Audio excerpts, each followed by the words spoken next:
Beaucoup de chrétiens n'ont pas d'impact dans leur famille parce que beaucoup de chrétiens ne sont pas nés de nouveau. Beaucoup de chrétiens, du moins beaucoup de ceux qui viennent à l'église, n'ont pas d'influence dans leur famille, dans leur salle de classe, dans leur école. Parce que beaucoup ne sont pas nés de nouveau. Beaucoup viennent à l'église, mais ne sont pas nés de nouveau. Alléluia. Parce que, regardez, la Bible dit que le royaume de Dieu est une influence. C'est-à-dire que tu le veux ou pas, l'apôtre Paul a dit, la nécessité m'en est imposée. C'est-à-dire, il y a quelque chose qui t'impose, tu dois dire quelque chose. Tu dois attirer quelqu'un. Tu dois parler. Il y a comme une influence à l'intérieur de toi. Amen. Vous comprenez ça? Yes. Écoutez, la nouvelle naissance est une réalité. C'est une réalité, les amis. Le christianisme est la seule foi ou la seule religion où la condition il faut naître de nouveau. Ce ne sont pas des règles, ce n'est pas bien à l'église ou bien dans l'argent. Non, non, non, non. Il faut réellement naître d'esprit.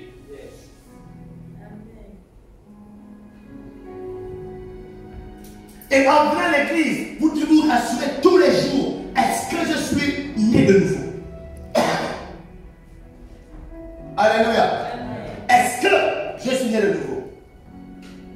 Et cette question ne doit plus vous troubler, vous tourmenter à un moment donné. Vous devez avoir l'assurance que vous êtes né de nouveau à cause de ce qui se passe à l'intérieur de vous. À cause de ce que vous ressentez. Ce que je ressens aujourd'hui là, avant je ne ressentais pas ça. Forcément, il y a une autre influence qui est rentrée en scène dans ma vie. Et cette influence, c'est le royaume de Dieu.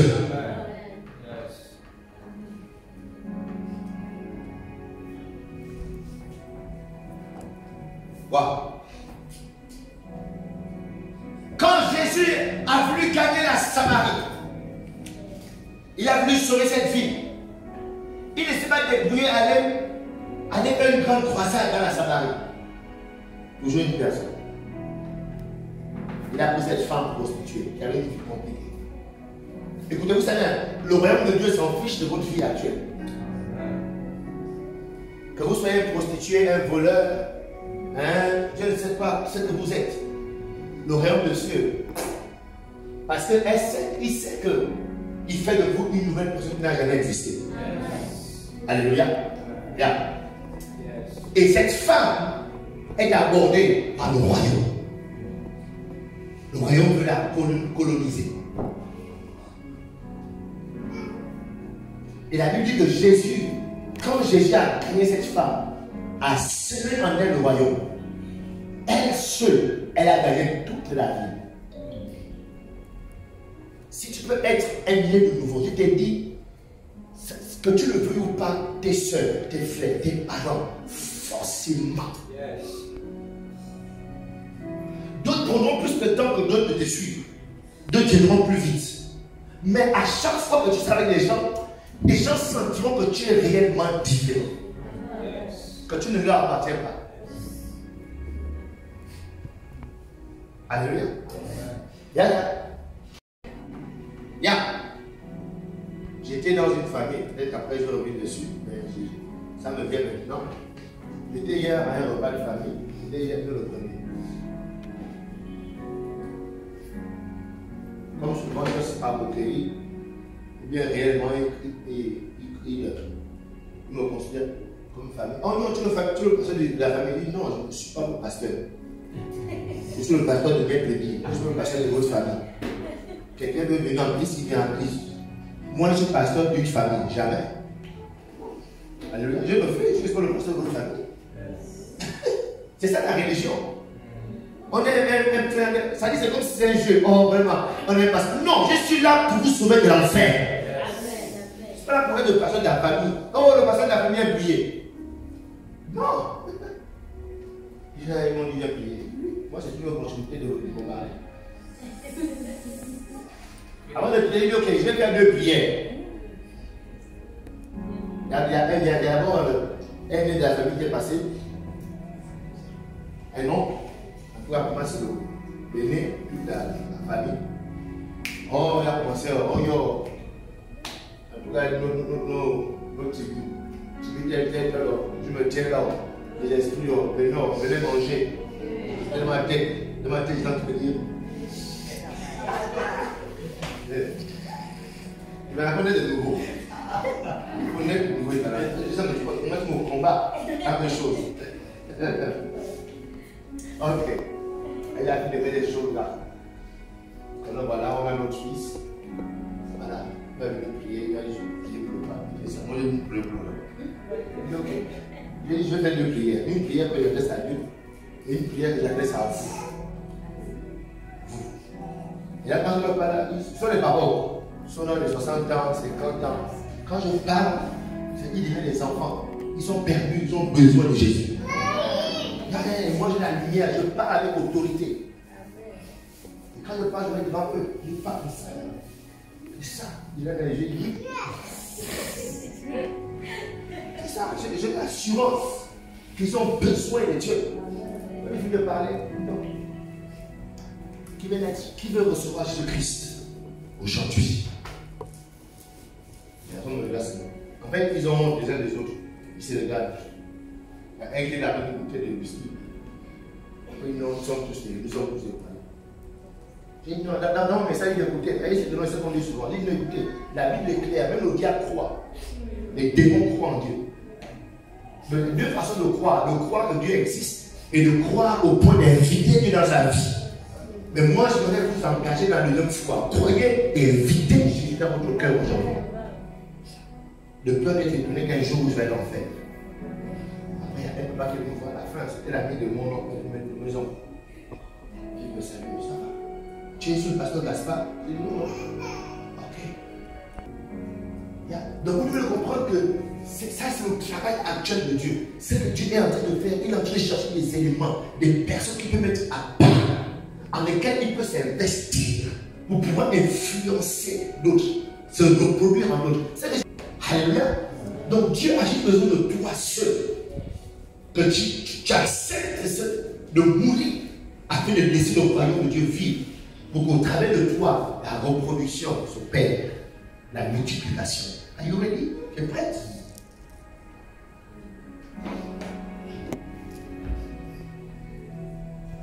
Donc ne vous étonnez pas ce soir de naître de nouveau.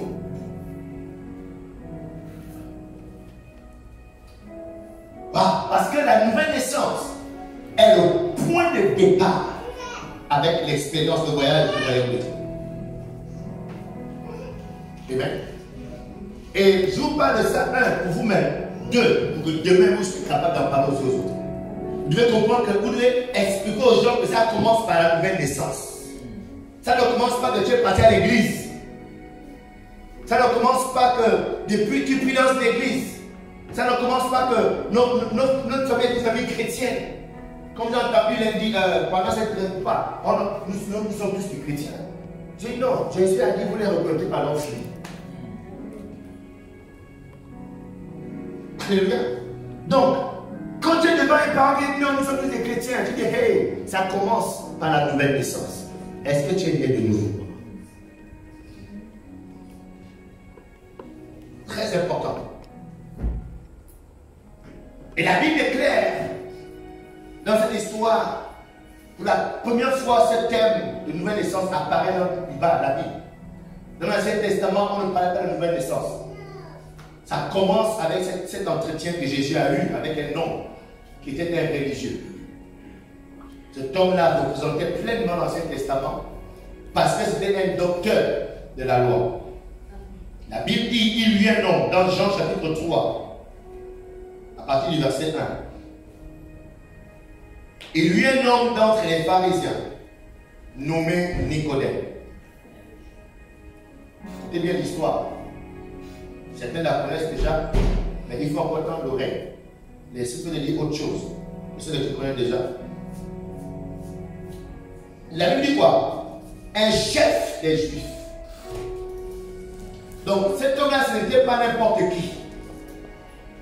Alléluia. C'était un chef des Juifs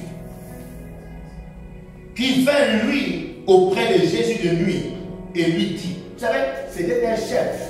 Donc il faisait partie des grands persécuteurs de Jésus. Il faisait partie des gens qui combattaient le ministère de Jésus. Mon frère, responsable. Jérôme, tu pries. Après tu t'assois devant. Et vous voyez pourquoi? La place est devant. Quand vous venez en retard, vous êtes devant. Je disais qu'il faut que chacun soit à sa place désormais. Amen. Nous voulons que les anges voient qu'on est sérieux maintenant. Ok? Voilà. Nous voulons. Tu as un retard normal. Les gens qui sont à votre place, comme ça, quand le ciel descend, ils voient que il commence à devenir sérieux. Donc, Nicodème, il fait partie de ce groupe de personnes qui combattent le ministère de Jésus. Jusqu'à présent, c'était eux qui enseignaient le peuple, qui maîtrisaient le peuple, qui annonçaient au peuple les oracles de Dieu, qui étaient acclamés par le peuple. Voilà comment Jésus arrive avec une autre façon de faire. Au point où tout le peuple suit maintenant Jésus. Ils voient une manifestation de la puissance comme jamais ils n'ont jamais vu. Ils voient comment les miracles sont guéris. Ils voient comment les aveugles voient, les sourds entendent. Ils sont dépassés.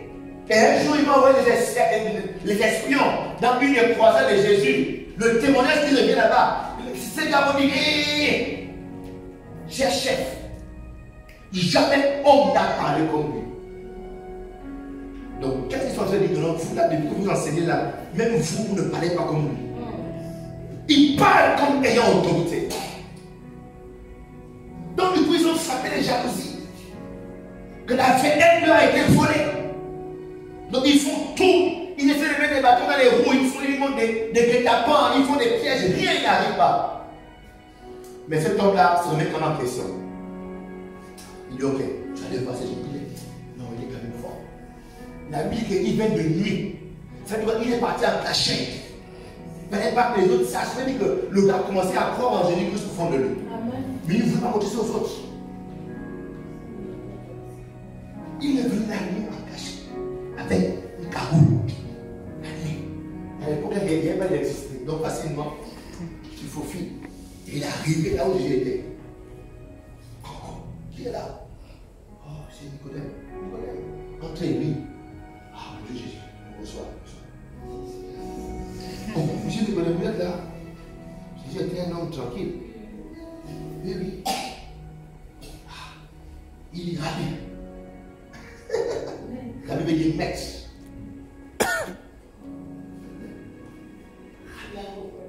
Reconnaît le nom de grade est trop fort. Nous savons, il ne dit pas que je sais, nous savons. On te combat là, et au fond, nous on sait, on est conscient que tu es un docteur venu de Dieu. Parce que eux, ils sont docteurs de la loi. Quand on dit docteur, pas médecin, non médecine, mais docteur de la parole. D'accord? Que toi, tu es un docteur venu de Dieu. Pourquoi? Parce que personne ne peut faire ce que tu es en train de faire là, s'il ne vient pas de Dieu. Amen. Oui, verset 3. Jésus lui répondit en vérité, je te le dis. Vous savez, Jésus est un homme concentré. Jésus est là pour une mission. C'est de mettre le royaume dans la vie des gens. Alléluia. On verra certainement, parce que le gars est en train de vouloir admirer les miracles, apprécier. Il donne des révélations. Personne ne peut, s'il ne vient de Dieu. C'est un langage religieux et spirituel. Quand tu l'écoutes, c'est un langage très spirituel, très religieux. Et ça donne l'impression que la personne là maîtrise le nom de Dieu. Mais ça, nous savons que tu es un docteur qui vient de Dieu. Car personne ne peut faire ces miracles s'il ne vient de Dieu. C'est-à-dire qu'eux, ils savent.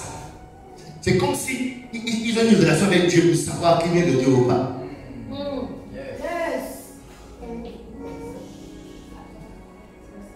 Avoir un langage spirituel ne veut pas dire que tu es né de nouveau. Dis Alléluia, Amen à l'église, ne veut pas dire que tu es né de nouveau. Jésus a dit que mon frère, en vérité, je te le dis, à moins qu'un homme ne naisse de nouveau, il ne peut pas voir le royaume. Amen. Donc, toi, tu ne veux pas que non, je viens de Dieu. Toi, tu n'es pas né de nouveau. Sur quelle base tu dis que je viens de Dieu? Parce que pour savoir si tu es de Dieu ou pas, tu dois être de nouveau. Quand tu n'es pas né de nouveau, Nicodème, tu n'es pas né de nouveau. Donc, la Bible dit quoi? Par la suite, Nicodème est surpris. Nicodème lui dit, comment un homme peut-il naître de nouveau? Donc, Nicodème est surpris. Alléluia. Comment? Apparemment, verset 7, même au verset 7. Jésus dit, ne t'étonne pas que je t'ai dit, il faut que vous naissiez de nouveau. Alléluia. Donc, ne sois pas surpris quand te le disent que tu dois naître de nouveau. Pourquoi tu dois naître de nouveau? Parce que pour expérimenter le royaume de Dieu, tu dois naître de nouveau.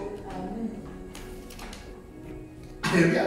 Et Nicodème, dans sa logique, dans son doctorat de la connaissance de la loi de Dieu, il ne connaît pas ce cours. Il ne connaît pas cette leçon où on parle de la nouvelle naissance. Il a manqué ce cours, quoi. Alléluia. C'est ce qu'il a appelé le cours, il ne comprend pas. De quoi tu parles, Jésus? Comment on peut naître quand il est vieux? Il essaie de réfléchir dans sa connaissance, il essaie de fouiller dans sa mémoire. Il ne trouve pas.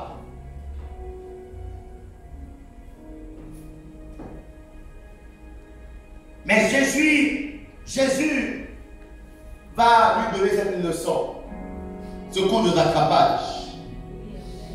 Comment renaître quand tu es vieux? Comment là où tu es là, tu peux renaître? Amen. Moi, je suis une nouvelle personne. Je suis né de nouveau.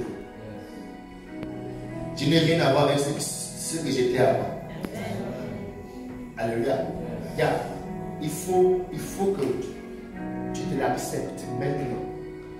Que ce que tu as avant, tu n'as rien à voir avec ce que tu es aujourd'hui. Il faut que tu l'acceptes. Dès que tu l'acceptes dans ton esprit et que tu te le répètes tous les jours, ton passé ne va jamais te rattraper. Jamais ça va te rattraper. Ça va courir, ça va te chercher. Ça ne peut pas te rattraper. Parce que ta trace spirituelle disparaît. L'ADN spirituel disparaît. Est-ce que vous comprenez? Pourquoi les liens de famille rattrapent les gens? Pourquoi les hôtels de famille rattrapent certains chrétiens? Parce que leur ADN spirituel est toujours là. Donc on peut te localiser. Tu existes encore. Alléluia. Il faut que par la foi j'accepte que je suis une nouvelle personne. Celle que j'étais hier n'existe plus. Amen. Je vous dis souvent que moi, mes amis du passé avec qui je marchais, on ne se connaît pas. Ma seule façon de les aborder, c'est pour leur partager Christ. On ne peut plus bavarder les bavardages d'avant. Sur quelle base? Moi, je ne connais pas leur histoire d'avant. Tu parles de l'abbé, ça fait c'est qui? Ce nom de ton grand-père. Alléluia. Tu me parles d'un joint. Joint, ça veut dire quoi? C'est la Bible de ta grand-mère, je ne sais pas. Est-ce que vous comprenez ça? Vous pensez que non, je ne sais pas de quoi il parle? Je sais de quoi il parle. Mais il faut que je déclare dans ma tête, dans mon corps, parce que le corps est têtu. Le corps est têtu. Donc, tant que tu es vivant, tu vas dire à ton corps, hey, tu n'es plus cette même personne. Tu n'es plus ce même maudit. Tu es une nouvelle personne qui n'a jamais existé.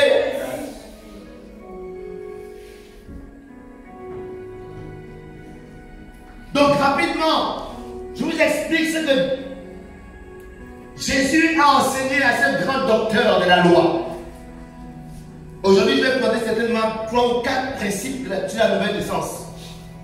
N'oubliez pas, cet enseignement, c'est non seulement pour vous, mais pour aider quelqu'un quelque part. Alléluia. Donc, 7 grands principes sur la nouvelle naissance. C'est ce que Jésus a enseigné à Nicodème dans cet entretien. Il faut que tu naisses de nouveau. Alléluia. Et quelque part, il va blâmer Nicodème. Nicodème, toi tu es docteur de la loi. Toi tu enseignes les gens dans le temps. Et tu ne connais pas ces choses. Assieds-toi, prends un stylo et une feuille. Je vais t'enseigner c'est quoi. Alléluia. Amen. Donc le premier principe sur la nouvelle naissance que vous devez connaître, et que vous connaissez déjà, mais que vous ne maîtrisez pas, c'est que l'homme est un esprit, il possède une âme et il habite dans un corps. Alléluia. Vous devez le comprendre, le connaître, l'accepter et le visualiser constamment. Que vous êtes un esprit et vous possédez une âme et vous habitez dans un corps. Ça, c'est la première leçon. Il dit, ah, l'école, tu as compris le décrit.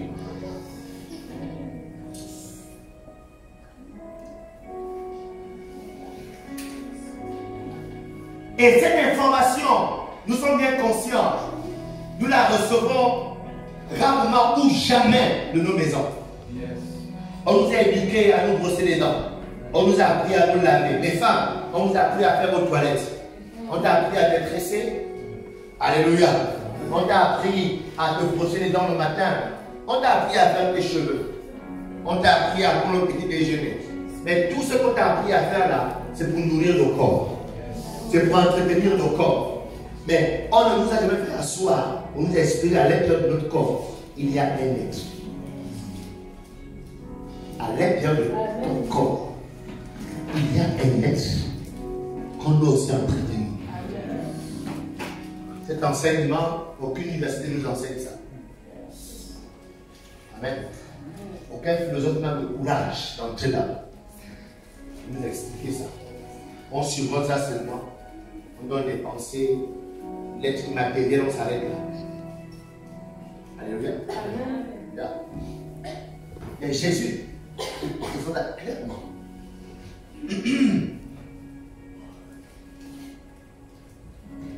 Donc, que faire pour notre esprit? Que faire pour notre âme? D'accord? Qui sont une réalité et une vérité. Alors qu'on n'en parle pratiquement pas. Et pourtant, c'est une réalité. Et pourtant, plusieurs fois, tu te rentres dans ton sommeil. Tu te retrouves dans l'autre endroit, alors que ton corps dort à un autre endroit. Qui est à Chiban? Je suis pas une bébé. Ok, qui est en Dendé à 3 h du matin, dans les rues de Dendé, alors que ton corps est sur le lit? Qui est là-bas? Qui est dans un magasin en train de faire les courses? Il est 4h30, alors que ton corps est sur le lit, en train de ronfler. Vous comprenez ça? Donc c'est une réalité qu'on vit tous les jours. Et pourtant tous les jours on dit non, quand ils sont vampires, quand ils sont vampires, mais son corps ne disparaît pas de son lit. Et pourtant, la personne d'homme avec tous les jours, la première qu'ils sont vampires, à quel moment il est quitté? Il est sorti? Je ne sais pas. Et pourtant, c'est une réalité et une vérité. Effectivement, à l'intérieur de nous, il y a une autre être qui n'a rien à voir avec notre corps. C'est le premier principe sur la nouvelle naissance. Comprenez que l'être humain est un esprit qui possède une âme et habite dans son corps, on voit dehors. Et que l'erreur qu'on fait souvent, c'est d'embellir juste le corps qu'on voit dehors.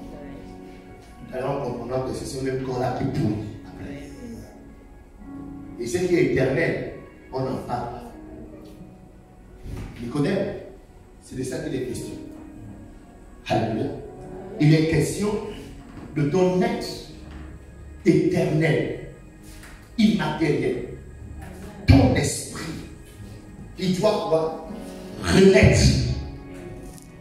Ça n'a rien à voir avec ton corps physique. Bienvenue, homme de Dieu. Ça n'a rien à voir avec ton corps, mais ça a à voir avec ton esprit. Il connaît bien, il comprend que nous t'es dit. Toi, tu es têtu. Premier principe, de la nouvelle naissance, il faut comprendre.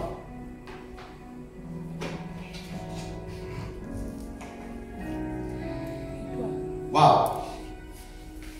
Et voilà ce que l'apôtre Paul dit concernant cette réalité, cette vérité, que je suis un esprit, et avec moi, je suis une âme, Je possède une âme et j'habite dans un corps. et j'habite dans un corps. Et voilà ce qu'il dit aux chrétiens, la Thessalonique, il dit que le Dieu le Père vous sanctifie lui-même. Voilà, chapitre 5, verset 23.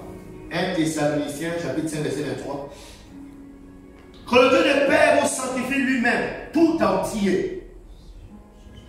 Ok. Ensuite, il dit quoi? Et que tout votre être, virgule, c'est-à-dire l'esprit, l'âme et le corps. Donc, mon être est constitué de quoi? De qui? De l'esprit, de l'âme et du corps. Donc, il dit quoi? Que votre être, c'est-à-dire votre esprit, votre âme et votre corps soient quoi? Conservés irrépréhensibles lors de l'avènement de notre Seigneur Jésus-Christ. Mais nous, on rend notre corps, le corps là irrépréhensible. Les sœurs, moi, les jours bien prêtés, rien à dire. Récemment, une fois, mon épouse est arrivée parce que elle n'a pas eu le temps de se payer des cheveux. Elle est arrivée, elle a des cheveux bleus. C'est pas qu'il lui a dit, je pense que c'est Kelly. Oh, ma passe. C'est quoi le problème? Elle a dit, je te dis un peu. Tu as eu la ça, c'est fait exprès pour. Elle devait tout mettre comme ça. Elle a mis deux là. Il faut que je fasse. Elle a eu le corps. N'est-ce pas, non? Là, elle est irrépréhensible. Son corps est irrépréhensible. La soeur, elle a mis un chapeau rouge. Oui, mais non, quand on voit la roue, ça, elle est irrépréhensible. Elle a bien pesé les cheveux tout à l'heure avant de venir. Elle a pesé 15 minutes. Parce qu'il faut que le corps soit irrépréhensible. Amen. Elle a bien aimé les cheveux. Dimanche prochain, ça va changer les cheveux. Elle va changer. Pourquoi? Parce que le corps va être irrépréhensible. Mais la bonne Paul dit quoi? L'esprit, l'âme et le corps soient quoi? Irrépréhensibles.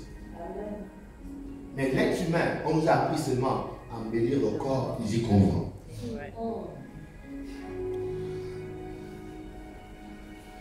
La dernière fois, le frère était avec une femme de cheveux verts. C'est fluo.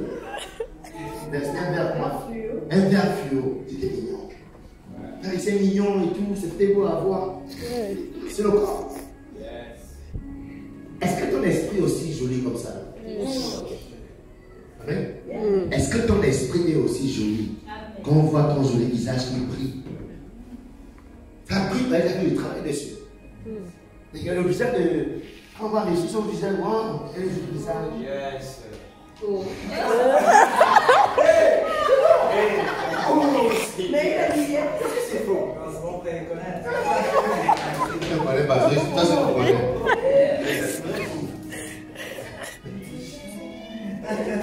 Ça connaît les choses à l'église. Bref, on peut parler ici là. Je vais prêcher à parole de Dieu. Il faut l'âme, l'esprit, l'âme et le corps soient conservés. Irrépréhensibles, c'est-à-dire rien à dire. Là, le frère, rien à dire. Wow. Talon, avec des carolines. Et ça, marron, je suis marron. Et il ne pouvait mettre un sac vert, pas possible. Parce que le sac marron peut être irrépréhensible. Yes, regardez-moi, je suis habillé. Après, je dis non, je pense que je sais. Il ne faut pas que je mette des cheveux rouges. On dit, ah, le passe le ciel. On peut dire, le passe le ciel. Là, tu es irrépréhensible. Mais l'apôtre Paul va plus loin. Le corps, c'est bon. Garde-le irrépréhensible. Mais aussi ton esprit et ton âme.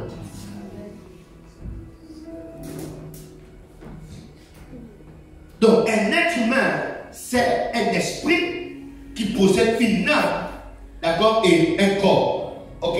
Répète encore ceci. Je suis un esprit. Je suis un esprit. Je possède une âme. Je possède une âme. Et j'habite dans un corps. Et j'habite dans un corps. Yes, vous devez le comprendre. C'est ce que Nicodème ne comprenait pas. C'est pourquoi il va dire à Jésus, est-ce que je dois partir dans le ventre de ma mère? Il n'est pas au cours. Toi, tu ne peux pas me demander ça. Quand je suis né de nouveau, est-ce que tu peux penser retourner dans le ventre de ta mère? Par quel moyen on retourne dans le ventre de sa mère? Amen. Parce que, effectivement, il n'y avait pas cette information qu'un être humain était un esprit qui possède une âme et habite dans un corps. Donc, quand Jésus parle de la nouvelle naissance, il parle de ton esprit qui venait.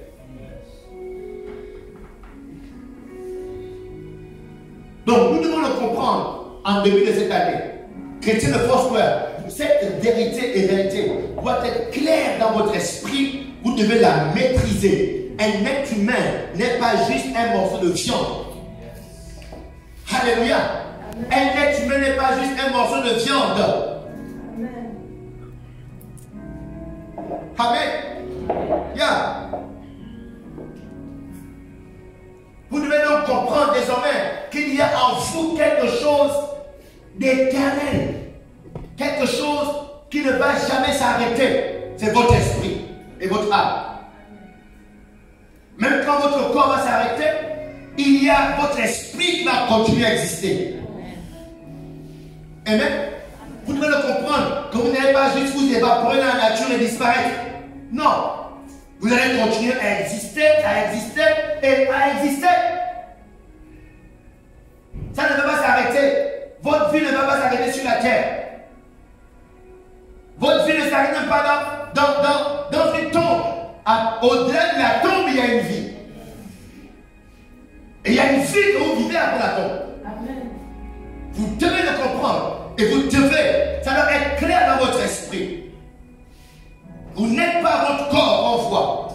Ce corps est appelé à périr. Ce corps est appelé à mourir. Et quand votre corps va mourir, votre corps ne sera pas différent d'un rat mort. Alléluia.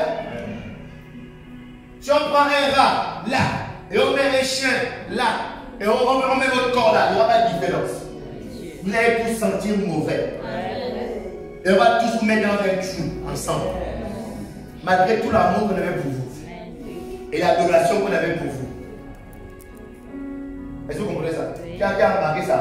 Que quand un parent meurt dans la maison, premier truc, il est revenu à la maison. Parce qu'un corps sans esprit est une pourriture. Ce qui fait votre vie, c'est votre esprit. Quand votre esprit quitte le corps, votre corps ne sert à rien. Ce n'est qu'une pourriture. Il n'est plus différent d'un rat mort.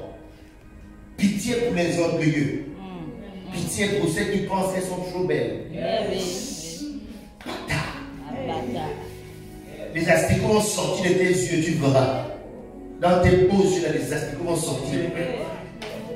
Dans tes lèvres pulpeuses que tu entretiens là, tu verras comment les chiens vont les manger, les fourmis vont manger tes lèvres pulpeuses.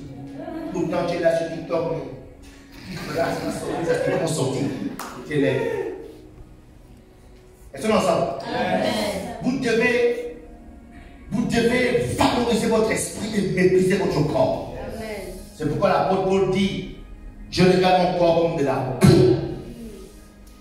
Alléluia. Toutes choses comme de la boue. Pitié pour les orgueilleux, pitié pour les fanfarons, pitié pour les hautains. Ceux qui pensent qu'ils sont grands dans la vie. Pitié, vous n'êtes que de la pourriture. Alléluia. De la pourriture. Pitié pour ceux qui sont prêts à renverser, à détruire les gens autour d'eux pour se positionner. Pitié. Parce qu'à la fin, la pourriture. Votre beau corps, vos beaux muscles, votre belle taille. Ce pourquoi vous avez tué les gens, ce pourquoi vous avez refusé Dieu, va finir dans de la boue, ça sentit mauvais. Personne ne voudra vous garder dans sa maison. On va vous jeter dans un trou.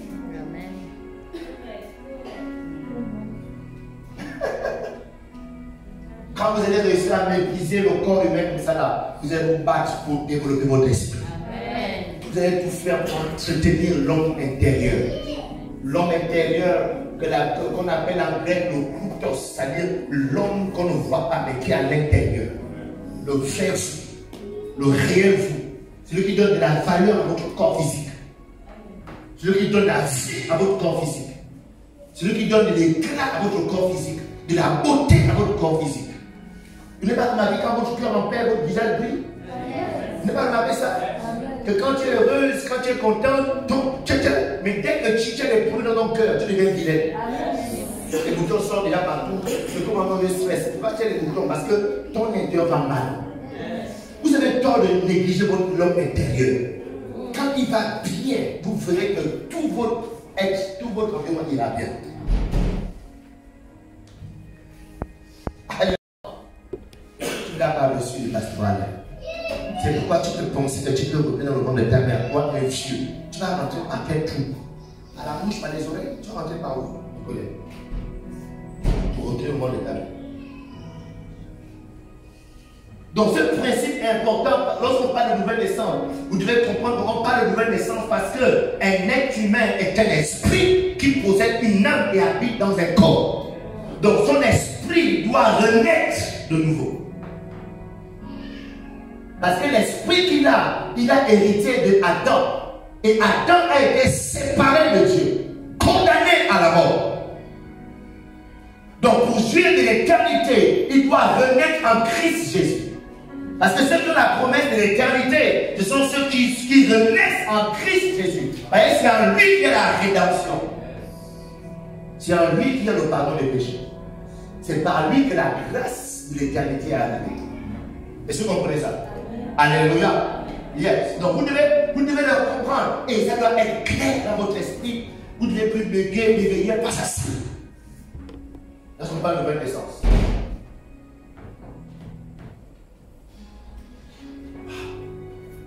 Donc vous devez accepter que peu importe les funérailles que vous aurez, peu importe le plus grand prêtre de la vie qui viendra faire nos bénites, peu importe la jolie Kouba qui viendra dans toute l'année, peu importe ça, votre corps est une pourriture. Va pleurer que là, oh yo yo, oh yo, deux fois semblant, non, il parle déjà, oh yo, oh, il va déjà, oh yo. Personne ne voudrait te garder dans sa maison. Malgré les funérailles que tu as. Malgré les autres qui s'y accueillent, on va t'acheter. Ce sera trouvé une pourriture à l'intérieur. Alléluia. Donc les sœurs, nous sommes influencés par les femmes qui font le Kwanzaa. Mais les sœurs, c'est de la pourriture. Soyez tranquilles. Quand on prend une petite mèche, donc, on ne pas tout avec les make-up, tout ça. Le point machin. Il y a votre père spirituel, pasteur. Bon. Il y a combien d'heures aussi dans tel message jeunesse. Mais vous n'en pouvez pas toujours avec le corps. Mettez votre esprit à l'aise. Vous aurez cette beauté interne va se manifester dans votre visage. Est-ce que vous comprenez? Non. Vous n'en pouvez pas.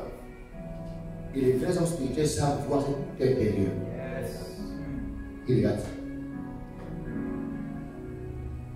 Quand un homme est attiré parce que tu as tellement mis de trucs à vouloir, même il est comme ça. Il aussi maquillé.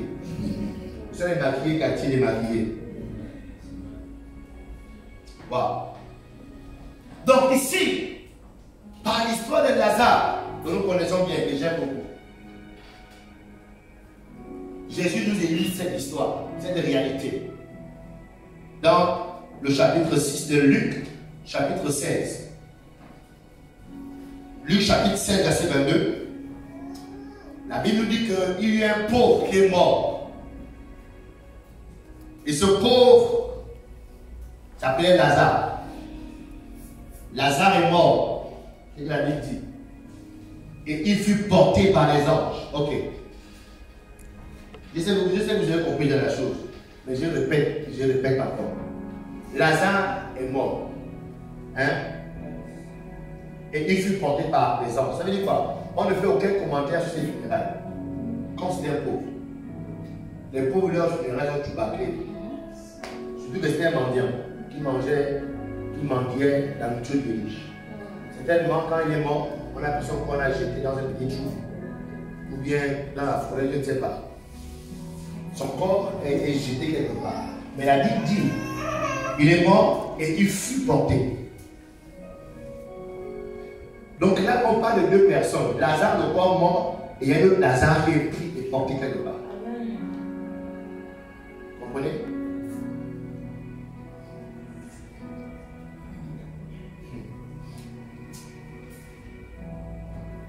Il y a ton voisin, quand tu vas mourir, tu vas te prendre.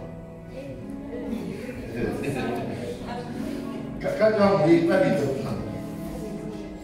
Lazare a été pris par les anges, l'escorte, jusqu'à un terme qui pose. La première fois, on va l'escorter. Wow. Tu serais escorté par les anges au nom de Jésus. J'imagine que le trou de Lazare, sans funérailles, sans commentaire, parle. Oh, il est bon, hein? Oh, putain, je suis mal, oh, vraiment, oh. On l'a pris, bon.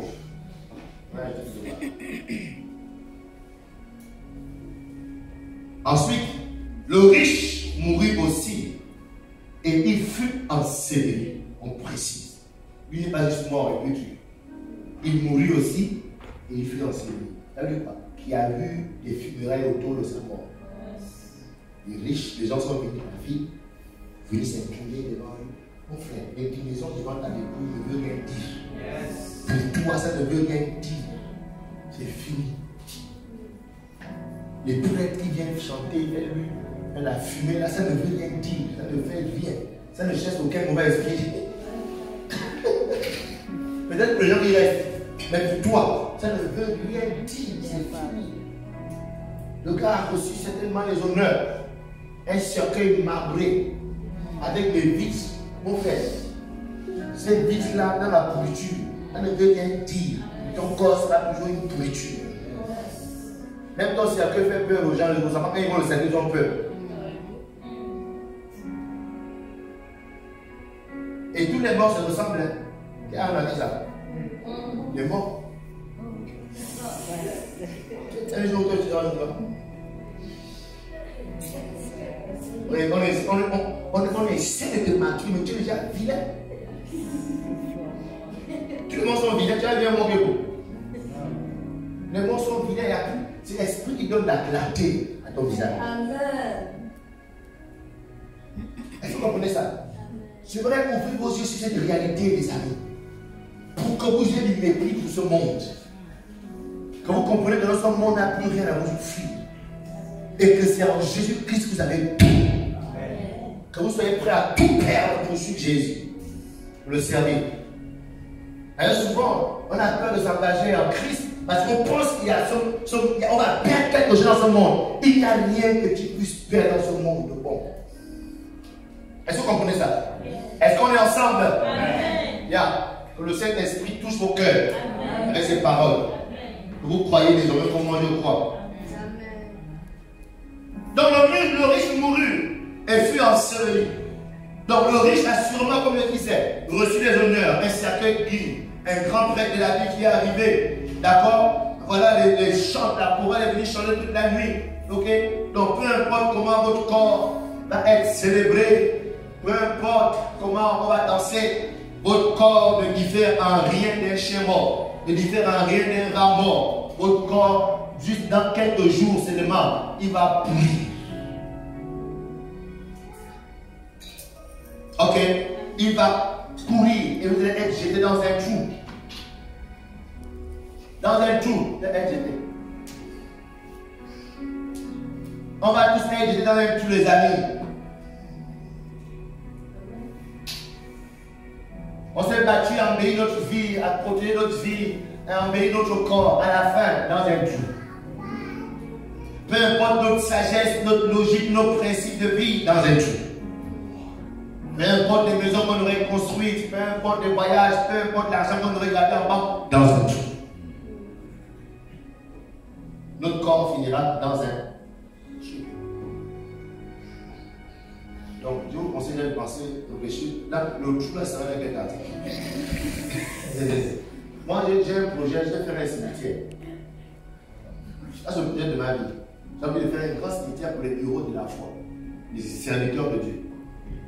Pas que l'homme chose aux côtés de tous les sorciers. Les sorciers là, parce que l'homme de Dieu, lui qui a servi Dieu, on a bien rencontré avec un sorcier. Vous comprenez mon projet? Dieu va venir, on a 3 hectares même si en province même 20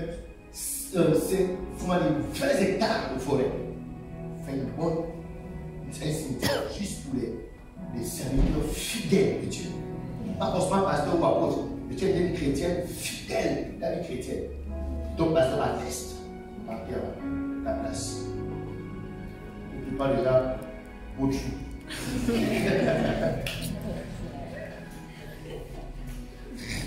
Hein? Vous avez peur d'affronter cette réalité. C'est pourquoi vous pensez que la vie est bonne, que vous devez la protéger. Donc, comprenez-le, peu importe votre orgueil, dans un trou aussi. Amen. Dans un trou. Waouh. Donc, le riche mourut aussi et il fut enseveli. Alléluia. Donc, Lazare a été porté par les anges, c'est ce que la Bible nous dit. Donc, ici, rappelons-nous que ce sont les anges, d'accord? Les anges qui sont venus prendre Lazare. Et les anges sont des êtres comment? Spirituels. Il y a des gens dans cette salle, mais on ne peut pas le voir, on ne peut pas les toucher. Souvent tu passes au travers des anges comme ça, tu ne sais pas. Parce qu'ils sont invisibles, ils sont spirituels. Mais là, on dit que les anges ont pris Lazare. C'est-à-dire qu'ils ont réussi à l'attraper, le tenir. Ils l'ont porté. Amen. Ça veut dire qu'ils n'avaient plus affaire à Lazare corps. À Lazare esprit maintenant. Vu que Lazare a rejoint leur monde invisible. Leur monde des esprits. Quand vous allez mourir, vous allez maintenant rejoindre, voir le monde invisible. Le monde des esprits. Et dans ce monde des esprits, les anges attendent tous ceux qui ont craint Dieu toute leur vie. Quand ils sortent, ils vous prennent vite. D'accord? C'est ce qui se passe. Quel est le film Ghost? Le film Ghost. C'est un film où il y a un gars qui est mort. Et tu tombes. Et ce sont des réalités invisibles. L'esprit quitte au corps. Et quand l'esprit sort de ta bouche, ça dit tu es le monde invisible devient rien. Et autour de toi, tu vois maintenant des démons que tu ne voyais pas avant. Tu vois aussi maintenant les anges. Et la Bible dit quoi? Quand tu meurs en Christ, les anges t'environnent rapidement, vite. Alors, si tu erres là, les démons vont t'attraper. Donc les anges vont vite envelopper. Parce que c'était quelqu'un qui craignait Dieu. Et ils l'ont vite porté dans le Seigneur. Quand tu vas mourir, est-ce que tu as des anges pour te protéger? La Bible dit qu'il y a une marque du Saint-Esprit sur lui. Le sceau de l'Esprit. Le sceau d'appartenance. On appartient à Dieu. Quand tu parles, les gens savent non, il y a un enfant de Dieu qui vient de sortir. Rapide, il faut le prendre. Il faut le prendre. Si tu erres là, ce sont les démons qui vont t'aider. Je prie que toi, tu sois escorté par les anges au nom de Jésus. Waouh! Apparemment, à notre mort, nous voyons désormais ces êtres invisibles.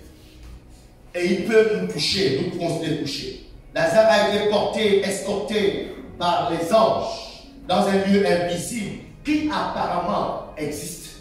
Il y a un lieu qu'on appelle le sein d'Abraham apparemment.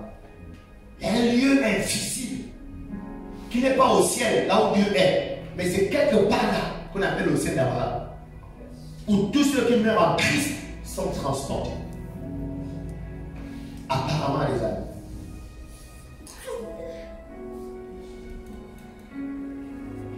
Wow.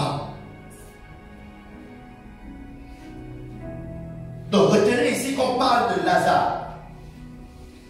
Et retenez que son corps est quelque part. Et là, on parle de son esprit qui est ailleurs. D'ailleurs, lorsqu'on a un parent qui est décédé, qu'est-ce qu'on dit? Son corps est à Gabosef. Son corps est à Gasseta. Son corps est à Sac. On va enterrer son corps. Alléluia. Si je t'envoie ainsi, va me prendre ma tablette au bureau. Parce que ma tablette est au bureau et moi je suis où? Je suis ici. Donc si le corps de Lazare, si le corps d'un parent est à Kasserka, ce parent, un parent décède, avant le plus heureux, il fait des avec qui ou non. Demandez-vous, il est où maintenant? Pendant que vous voyez son corps allongé dans le salon, posez-vous la question, il est où lui-même? Est-ce qu'il a été pris par les anges? Ou bien il a été pris par les démons? Il est où lui-même? Quand c'est votre père, votre mère, votre oncle, votre frère, votre soeur qui est parti, posez-vous la question, où est-il actuellement? Qu'est-ce qui se passe dans le monde invisible? Il se bat contre qui? Alléluia. Donc cette réalité doit vous pousser constamment à aller vers les gens et les interpeller, leur parler de Jésus, leur dire qu'il y a le salut par lequel notre nom qui a été donné, par lequel on va être sauvé au nom de Jésus. Reçois Jésus aujourd'hui. Reçois Jésus. À cause de cette vérité qui est dans mon esprit, je ne peux pas me taire. Surtout pas pour mes parents, surtout pas pour ceux que je considère, je déclare aimés. Alléluia. Quand on m'a pris le décès de mon grand-père, j'étais au Sénégal. Ma seule question, où est-il? C'est lui qui m'a éduqué, c'est lui qui m'a élevé. Depuis que j'ai 2 semaines d'âge, jusqu'à ce que j'ai eu 12 ans, c'est lui qui s'est occupé de moi. Il est mort, mais il est où? Il est où? J'essaie de m'écouter que c'est pour moi. Il ne croyait pas comme moi je crois. Où est-il? Pendant qu'on parle actuellement, il est où? Est-ce qu'il s'est réjoui quelque part? Ou bien il est en train de crier de douleur quelque part?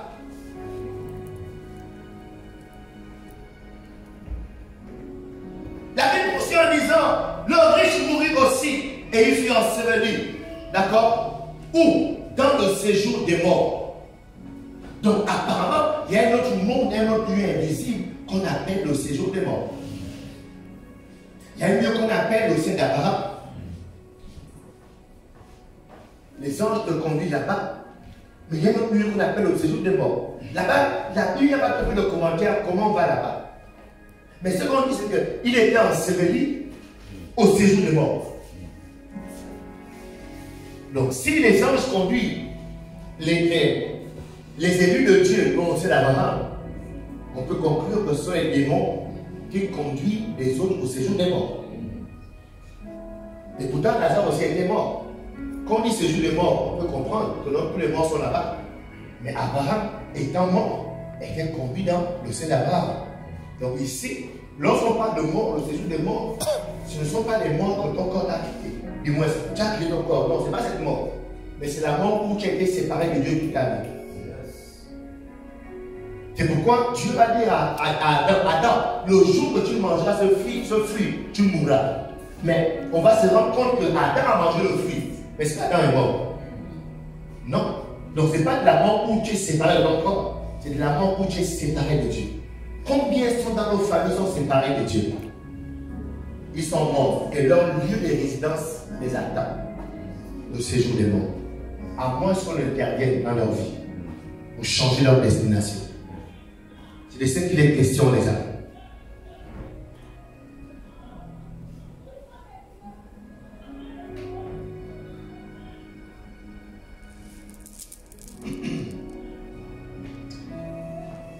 Galates 2:17 dit ceci. Non, j'ai déjà dit ça, Genèse.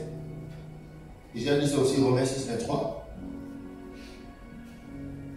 La Bible dit quoi? L'homme riche, il leva les yeux. Voilà une autre réalité qu'il faut comprendre. Il était au séjour des morts, mais il leva les yeux. Et tandis qu'il était en proie au tourment, il vit de loin Abraham. C'est comme si ces lieux sont distants. C'est en bas et en haut. J'essaie de décrire ce qui se passe dans le monde invisible. J'essaie de vous faire comprendre cette réalité. Écoutez, il y a une vie au-delà de ce corps. il y a une réalité au-delà de ce corps physique. Tu nourris tous les jours. Mais tu en médites, au-delà de ce corps, il y a une réalité physique. Une réalité. Et en tant que chrétiens, nous sommes la solution pour sauver notre entourage de cette réalité. Si on ne fait rien, on les condamne. Surtout nos parents, nos proches, nos frères et sœurs. Si on ne fait rien, on les condamne. Parmi mes frères qui ne sont pas en Christ, l'autre était là, il dit qu'il en fait partie. Il est venu. Il pense que moi je le calcule. Je cherche une stratégie. Et Dieu m'a donné une stratégie. Après, il aime le sport. Donc je lui ai dit non. Parce qu'il retourne bientôt. J'ai dit juste la semaine, je retourne. Tous les matins, on va marcher. Ce matin, vous allez marcher. J'injecte. On marche, on parle de tout. J'injecte. J'injecte. Non, c'est mon petit frère. Comme il a été en enfer. Non, il faut qu'on se voit au ciel. Donc c'est une préoccupation pour moi. Il doit naître de nouveau. Et je suis la solution. Alléluia. Yes. Quand c'est directé dans votre esprit, les amis, Dieu vous donne des stratégies. Yeah. Wow. Donc il leva les yeux. Et tandis qu'il était en proie au tourment, il vit de loin Abraham et Lazare dans son sein. Verset 24 de Luc 16. Il s'écria, Père Abraham, aie pitié de moi. Et envoie Lazare pour qu'il trempe le bout de son, au bout de son doigt dans l'eau et me rafraîchisse la langue. Car je souffre cruellement dans cette flamme. Le séjour des morts est un lieu où il y a des flammes. La Bible nous dit. Waouh! Et apparemment, c'est, écoutez, moi j'ai soif, regardez, moi j'ai soif. Je bois une bouteille d'eau. Je ne prends pas soif. J'ai soif, je demande une bouteille d'eau. L'homme riche. Il a tellement soif de désespérer. Il dit, même une goutte. Tellement il a soif et désespéré. Il dit, même une goutte. Écoutez, regardez, quand vous êtes mort, vous êtes conscient de qui vous êtes. Vous savez qui vous êtes. Vous avez faim. Vous avez soif. Vous avez de la mémoire. Vous vous rappelez de votre vie. Quand vous allez lire cette histoire, vous verrez qu'il se rappelle qu'il y a des frères qui vivaient comme lui, qui s'empêchaient de Dieu. Il va dire, Abraham, je t'en supplie, ramène-le à la vie pour il a déjà averti que l'enfer l'a fait aller. Il dit, yeah! On va dire non, dommage. Il n'y a pas de chemin entre le séjour des morts et là-bas. Ni entre mon sein et là-bas. Il n'y a pas de chemin de retour. Ils ont avec eux les apôtres. Ils ont des Moïse avec eux. Qui ne croient pas aussi beaucoup. Ils vont aussi suivre. Donc, écoutez, est-ce que vous réalisez qu'il y a des parents qui sont dans un endroit, ils pensent à vous. Alléluia. Il dit, Seigneur, que ma fille se convertisse. Seigneur. Que ma fille, qu'elle arrête cette fille. Mais personne ne peut entendre. Aucun ange ne peut être envoyé par quelqu'un en fait. Alléluia. Yes. Et ce qui est encore plus compliqué, c'est que dans ce lieu, il y a le souvenir. J'imagine qu'il y a des gens qui se rappellent de combien Dieu envoie les gens vers eux pour leur parler de Christ. Et ils ont méprisé. Ils ont insulté les envoyés de Dieu. J'imagine comment ils pleurent. Pourtant on m'a parlé. Pourtant on m'a prêché. J'imagine ce jour, quelqu'un sera. Je vais parler le premier. Il y aura quelqu'un qui sera en enfer, qui ne va pas me prêcher. Oh, pourtant mon Dieu a prêché. Trop tard. Cette réalité doit être forte dans votre esprit. Qu'après la mort, il y a une vie. Je sais que Jésus est en train d'expliquer à Nicodème, en train d'enseigner. Nicodème, c'est ça. Naître de nouveau. L'esprit qui est condamné à l'enfer doit renaître pour que l'esprit qui soit qualifié pour le ciel vienne.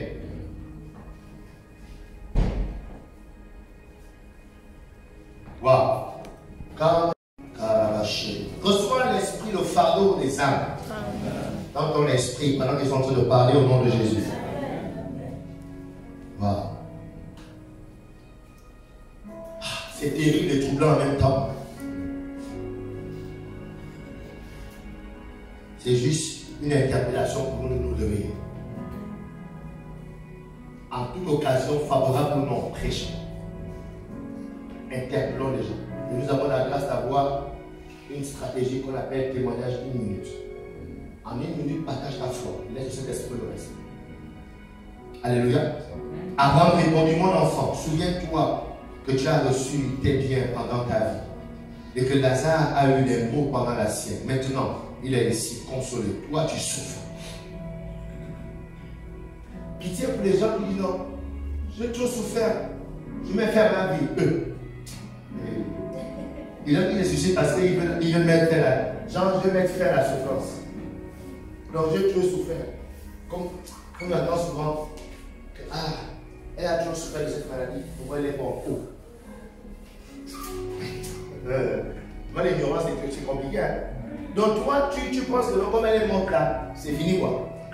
Regardez, si les gens pensent que là, quand tu meurs, c'est fini. Les gens qui vont se suicider parce que pour eux, ils souffrent trop dans la vie. Donc, je préfère prendre les médicaments et puis je meurs. Oh. Mais mon frère, la vie commence quand tu meurs. Tu ne peux pas se suicider pensant fuir la souffrance de la terre. Il y a une souffrance là-bas qui n'a rien à voir avec la souffrance de la terre. Alléluia. Yes. Donc, si tu sens que la vie te dépasse, regardez, pense à tous ceux au suicide. Parce que là-bas, il y a une souffrance plus grave que celle qui est sur la terre. Wow. Donc, retenons que nous avons la mémoire. Retenons que nous avons soif. Retenons que nous avons faim.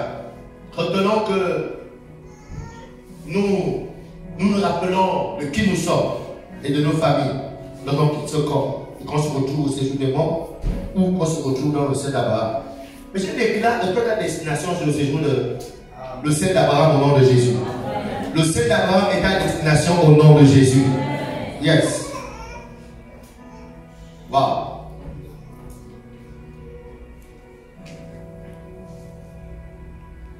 Donc, pour terminer, on voit que le riche, qui languissait en enfer, il n'était pas le riche qu'on avait enterré avec toutes les honneurs. Donc, c'est deux personnes différentes. Le riche, le corps, et l'homme riche, l'esprit.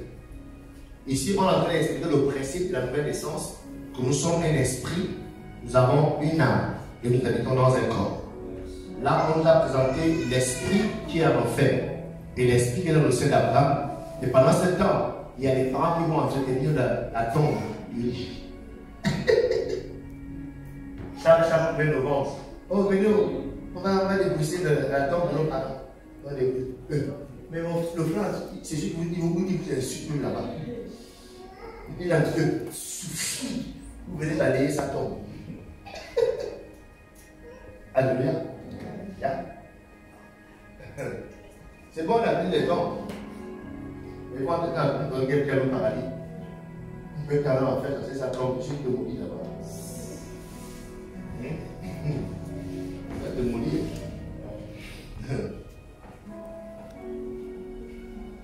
Wow.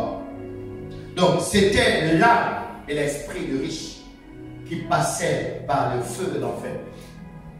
Maintenant que son corps était enterré quelque part. Alléluia. Donc vous pouvez vérifier vous-même si le corps reste dans la tombe ou pas. Quand tu meurs, ton corps est dans toujours la tombe. Ça peut passer des mois, souvent des années là. Ça se décompose, le squelette reste, le squelette prend plus de temps. Après un moment donné, il devient poussière. Pendant ce temps, votre esprit est quelque part. Est-ce que vous comprenez cette vérité ce soir? Donc, quand on nous engage dans le salut des âmes, il faut que cette vérité soit dans notre esprit, bien là. Comprendre qu'on veut sauver l'éternité des gens. Ne suivons pas leur beauté, ne suivons pas leur taille, ne suivons pas qu'ils soient des voitures. Quand on meurt tous, tout ça devient poussière. Alléluia. Donc la dépouille mortelle des humains demeure sur la terre. Certes longtemps, pendant ce temps, leur esprit est en train de s'ouvrir quelque part. Donc les chrétiens de Foursquare, que vous êtes, vous devez comprendre une fois pour tous, pour toutes, je vais dire, que vous êtes des esprits qui avaient des âmes et qui habitaient dans un corps. Alléluia. C'est bien de vous réveiller le matin et de prendre un petit déjeuner. C'est bien de vous réveiller le matin et de faire votre toilette, de vous maquiller. Mais rassurez-vous que le matin, votre esprit a reçu de meilleurs soins. Votre corps. C'est-à-dire un bon temps de méditation, un bon temps de prière et un bon temps de jeûne. Ce sont ces activités-là qui embellissent votre esprit. Vous ne pouvez pas être un chrétien et négliger votre esprit et passer votre temps à embellir votre corps. Vous ne méditez pas la parole de Dieu, vous ne priez pas, vous ne jeûnez pas. Alléluia. Mais vous passez votre temps à vous inquiéter de ceux que je n'ai plus de tissage, de ceux que je n'ai plus la mes cheveux, il faut que je me fasse stresser. Mais tu t'inquiètes pas que ça fait une semaine, tu n'as pas pris la vie. Ça fait une semaine, tu n'as pas prié, ça ne t'inquiète pas. Mais tu es inquiété, tu es dérangé, tu es troublé, tu es nerveuse. Que depuis là, tu n'as pas refait le shampoing ou bien le défrisage, comme tu es à la repousse.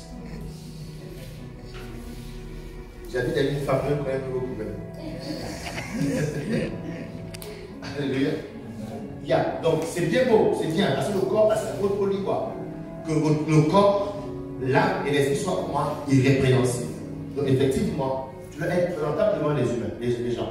Mais rassure-toi que tes deux autres entités sont aussi bien entretenues, sinon mieux entretenues. Vous comprenez ça? Alléluia. Donc quand vous lisez la Bible, méditez la parole de Dieu, priez. On vous invite à embellir, à entretenir votre homme intérieur. C'est lui qui va vivre éternellement. Est-ce que vous comprenez ça? Vous êtes fatigué? Non. Waouh. Et ce qui est encore plus énervant, c'est qu'à la fin, tous ces make-up, tout cet argent investi, c'est pour terminer dans un trou. Hein? C'est ce qui est énervant même. Tu as acheté les meilleurs dentifrices, les meilleurs procédures de 6 000. Hein? Un monsieur docteur, pour combattre la carie et tout, mais après, il a fait dans un trou. Avec les là, c'est pas les caries, mais ce sont les asticots maintenant qui sortent par dedans. Est-ce que vous comprenez ça? Yeah.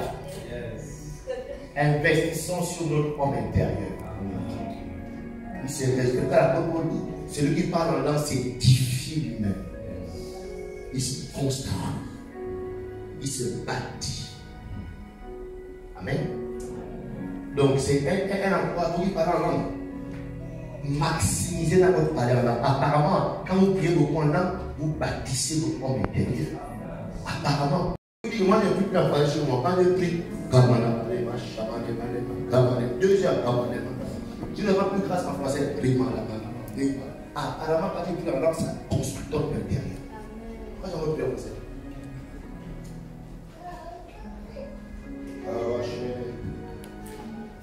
Moi, je fais un peu là. Tu m'entends terminer? Donc, ce soir, retenez le principe de la nouvelle naissance. Vous êtes un esprit, vous possédez une âme et vous habitez dans votre corps. Il est temps que nos chrétiens, les chrétiens que vous êtes de Foursquare, que vous soyez tous conscients, d'accord, qu'il y a un esprit qui habite en vous. Amen. Que vous êtes un esprit qui habite dans le corps qu'on voit. Les yeux qu'on voit, le nez qu'on voit, la tête qu'on voit à l'intérieur de votre corps. Il y a donc un esprit. Il est temps que vous développez donc l'esprit humain qui est à l'intérieur de vous. Quand vous êtes né de nouveau, cet esprit est né. Il est né et tout ce qui naît est petit. Tout ce qui naît est bébé. Donc s'il est né, il doit grandir. Vous devez le nourrir, vous devez l'entretenir pour lui permettre de se développer et atteindre la stature parfaite en Christ Jésus. Est-ce que vous comprenez ça?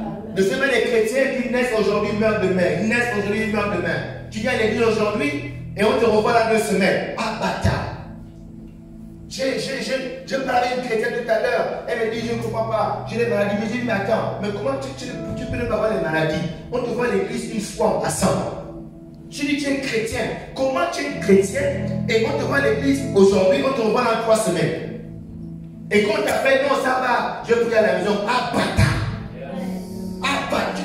Tu te trompes à toi-même. Tu te mens à toi-même. Il y a une réalité invisible spirituelle qu'à l'intérieur de nous, il y a l'esprit. Et cet esprit se nourrit de la parole de Dieu, de la présence de Dieu, de la communion des frères et sœurs en Christ. Comment tu penses te développer alors que tu es loin de cette atmosphère, loin de cette présence, de cette communion des frères? Comment? Arrête de te mentir. Sauf qu'avec toi, tu es un élève de Nicodème.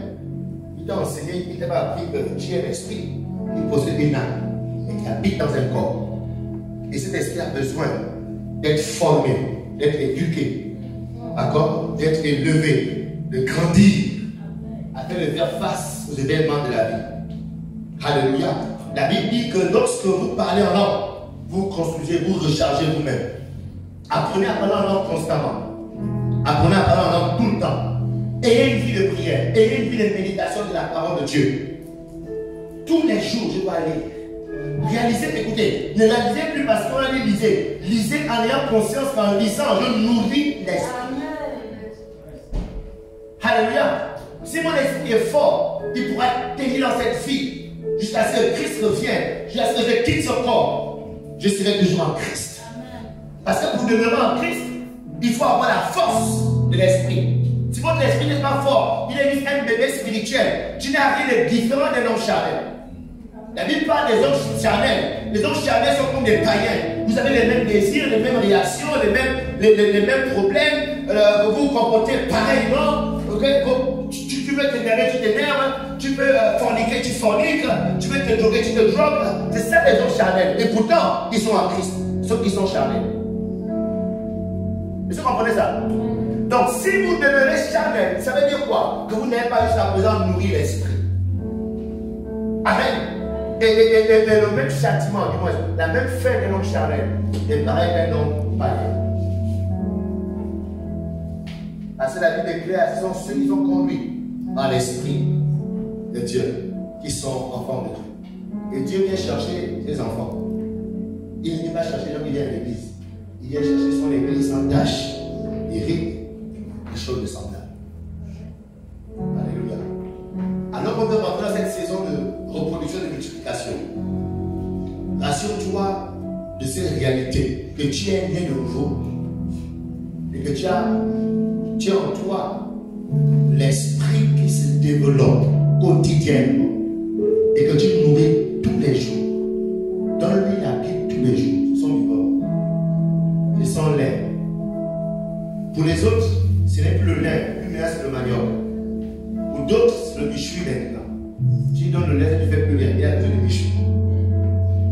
D'autres, ils fument à la gazette, avec le porc. Est-ce que vous comprenez? Mais pour d'autres, pour l'instant, c'est le lait qu'il lui faut. Cette parole de Dieu douce. Alléluia. Yes. Allez, marcher. Notre chant du début là. Allez, marcher. Il avait dit clairement que l'âme est différente de l'esprit. C'est ce que la Bible dit dans Hébreux 4, verset 12. Car la parole de Dieu est vivante et efficace, plus tranchante qu'une épée quelconque à 2 tranchants, pénétrante jusqu'à partager l'âme et l'esprit. Ça veut dire quoi? Que l'esprit et l'âme sont liés, mais la parole de Dieu peut les séparer. Donc il y a une différence entre l'âme, il y a une différence entre l'esprit. Alléluia. Donc, notre âme, selon que la Bible le dit dans le psaume 31, verset 7, notre âme peut être dans l'allégresse. Notre âme peut magnifier et bénir le Seigneur. Psaume 103, verset 2. Notre âme peut être battue, Psaume 42, verset 5. Notre âme peut être attristée. Juge 10, verset 16. Notre âme peut être découragée. Nombre 21, verset 4. Notre âme peut être joyeuse. Psaume 35, verset 9. Nous pouvons donc conclure que l'âme est la partie de l'homme qui fait l'expérience des pensées, des sentiments et des émotions. Dans la partie de notre corps qui ressent des choses, c'est l'âme. Est-ce que vous savez que les anges n'ont pas de sentiments? Amen. Parce que les anges n'ont pas d'âme. Tu ressens des choses parce que dans ton esprit, il y a l'âme. Alléluia. Yes. Dieu nous a fait à nous, à son image et à sa ressemblance. Nous sommes différents des anges. Les anges ne sont pas l'image de Dieu. Les anges sont des esprits. Et non, les anges n'ont pas d'âme. Mais Dieu a l'âme. Et Dieu ressent aussi les choses. Dieu c'est en colère, Dieu aime, Dieu est triste aussi. Amen. Yes. So, la partie de notre corps, c'est cette partie-là qu'on appelle l'âme. Vous devez vous rendre compte que l'âme est riche. Parce qu'il ressentait la douleur. Ça veut dire qu'en enfer, il est passé avec son âme. Parce qu'il ressentait la douleur, il ressentait la soif, les besoins, les souvenirs, les pensées. Ça veut dire que l'âme va aussi en enfer. C'est pourquoi en enfer, tu ressens la douleur. Tu vas ressentir le feu qui brûle. Pas pendant un jour, pas pendant 10 jours, mais de façon éternelle. Waouh! Non, c'est. Mais Dieu est nerveux. Quand Dieu se fâche, ça c'est une punition terrible. Dieu est une punition. Dieu est l'un des extrêmes. Sa bonté, cette tête peut être magnifique. Mais en même temps, l'autre face. Quand tu goûtes l'autre face de Dieu, tu ne peux pas envoyer les yeux à une personne. Waouh! God va chanter. Le riche pensait toujours qu'il était capable d'avoir des bons de gardiens. Va dire à Lazare, envoie Lazare, mais toi là tu te prends. Tu penses que tu peux encore commander les gens, toi là-bas, on pense ici, on passe là. Il va envoie Lazare. Donc, apparemment, lui, il va commencer à vivre facile là-bas. Il est une vie de chef. Il peut commander les gens. Waouh! Oh! C'est toujours des états d'histoire. Et voilà ce que dit Jésus à propos de l'âme. Il dit ceci. Que sert-il un homme de gagner le monde entier? Si à la fin il perd son âme, que sert-il un homme de gagner le monde entier? Si à la fin son âme est perdue en enfer. Nous sommes en train de vouloir parler aux chrétiens pour nous interpeller à cette réalité. Dieu compte sur nous pour sauver les gens. La Bible dit que Dieu ne veut pas la mort du pécheur, mais Dieu veut que tous soient sauvés et parviennent à la connaissance de son nom. Et Christ a dit, c'est vous que j'ai choisi. Allez et faites de toutes les nations des disciples, les baptisant au nom du Père.